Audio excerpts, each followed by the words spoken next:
People post a lot of things on Facebook. Actually, the average person has thousands of things on any given day that they could read in their newsfeed. My name is Adam, and I look after Newsfeed at Facebook. And our mission on Newsfeed is to connect people with the stories that matter to them most.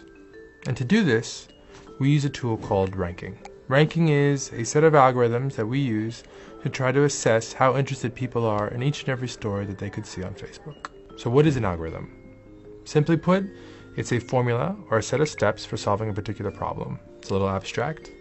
So maybe a real-world example. Let's say I'm waiting for my wife Monica at a restaurant and she's running late. And I have to order her something because she texts me and asks me to do so. At that moment, I have a problem to solve. I have to figure out what to order Monica for lunch. And we can actually break that problem down into steps. The first thing I would do would be to check what's on the menu, because I can't very well order something that's not available at the restaurant. Then, I consider all of the information I have available to try to make a good decision. Things like, does she tend to like fish, or does she not like burgers? Is it lunchtime or dinner time right now? What's good at this restaurant? What did she have for lunch yesterday?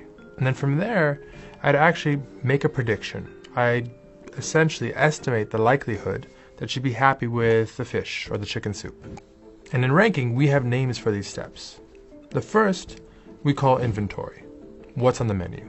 In Newsfeed, the menu is the stories that you have not seen from your friends and from the publishers that you've decided to follow. The second we call signals, the information we have available to make informed decisions. Signals are things like how old a given story is, or who posted it. Even little things like how fast your internet connection is right now, or what kind of phone you're on. And we rely on signals and, in a large way, feedback from our community to understand what content might be problematic.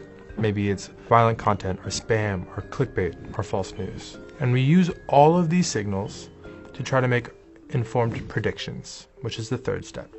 Predictions are things like how likely are you to comment or share a given story? How likely are you to hide or report a story? And then we take those few dozen predictions and we weight them and roll them up into a relevancy score, a number that represents how interested we think you are in any given story in your inventory. And then we order stories by those scores. We do this for each and every person who uses Facebook, for every story that's in their inventory, every time they come to Newsfeed. And because recency is an important signal, Newsfeed is lightly chronological, but not strictly so. And we know we're not perfect and that we make mistakes, which is why we're constantly iterating and trying to get better at connecting people with the stories that matter to them most. And that, in a nutshell, is how Newsfeed works.